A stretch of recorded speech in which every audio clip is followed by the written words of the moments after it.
¿Te imaginas que por un día tu abuelita, tu papá o ese hijo que se fue pudieran volver a la vida solamente para abrazarte y saber que estás bien? Aunque no existe una forma para demostrarlo, los mexicanos tienen una tradición desde hace cientos de años que trascienden los rituales, el amor y la fe.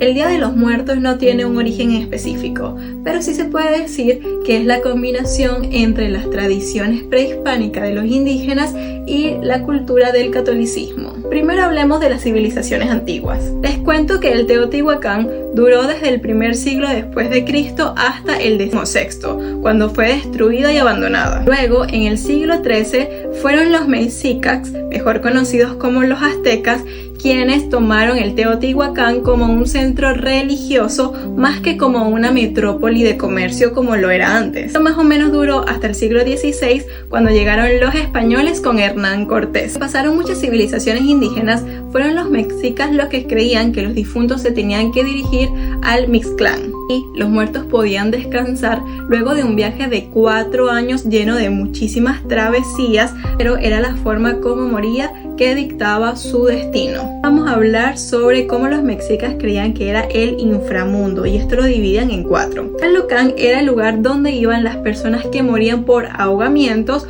o que les caía un rayo. El Omeyacán era donde estaban los guerreros caídos, los que morían en la batalla, y las mujeres cuando estaban en trabajo de parto. Tercero se encontraba el Chichihuacuaclo, que era donde iban los niños fallecidos y que esperaban renacer. Y por supuesto el último, que es el Mictlán, que es donde iban las personas que fallecían por razones naturales. Pero estos muertos no iban solos. Sus seres queridos debían enterrarlos con ofrendas como alimentos, bebidas y hasta con un perro. El perro solo, que es muy conocido en México, era como un guía espiritual que los ayudaba a transitar todo este viaje hasta que ellos pudieran llegar a la muerte. Digamos que era como el protector del alma y también una guía hacia la luz. Pero todo esto cambió cuando llegaron los españoles, que trajeron el Día de Todos los Santos y que lo hicieron coincidir en la misma semana. Las tradiciones prehispánicas estaban destinadas a la agricultura, pero al llegar el catolicismo se desprendieron de este objetivo, se quedaron con las ofrendas en la casa que antes estaban destinadas a la tierra y a la lluvia. Otro de los sincretismos que también hubo es que los indígenas antes enterraban a sus muertos en sus hogares.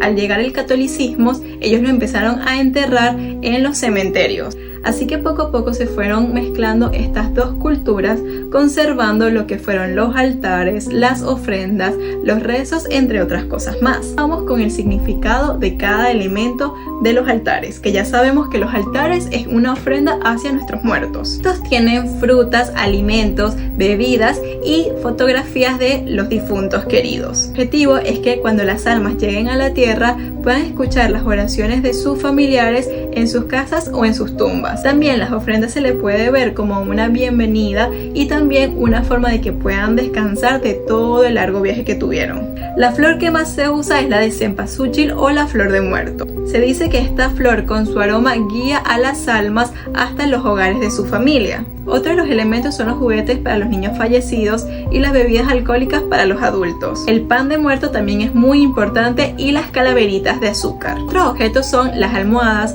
las cobijas, las cruces, los rosarios y las vírgenes. La calabaza y el maíz son alimentos divinos que representan a la cultura de Mesoamérica y están presentes en tamales, en tortillas, entre otros platos. Las calaveras de azúcar y chocolate también, y justamente en su frente se encuentra escrito el nombre de la persona que falleció. Y otro de los elementos muy importantes son las calaveras literarias, que son los escritos o oraciones que dejan sus seres queridos como dedicatoria. Dependiendo de la tradición de cada familia, las personas almuerzan en sus casas o en los cementerios. Ahora vamos con las fechas. Todo esto comienza desde el 27 de octubre hasta el 2 de noviembre. El 27 de octubre es el día de las mascotas fallecidas y básicamente los perritos, los gatitos, las aves que venían de familias pueden regresar a ver a sus dueños. El 28 de octubre es para las personas que murieron en situaciones muy trágicas. El 29 es para las personas que murieron ahogadas. El 30 es para aquellos fallecidos que fueron olvidados o que no tienen familia. El 31 de octubre es dedicado para aquellos niños que no fueron bautizados o que no nacieron. El 1 de noviembre es el día de todos los santos, de los niños y adolescentes que sí fueron bautizados. El 2 de noviembre es el día de los muertos, que se les celebra a los adultos. Como es la tradición, todo esto se tiene que retirar antes del 4 de noviembre hasta el próximo año. Gracias a todos por verme, visiten mis redes sociales y like para un video más.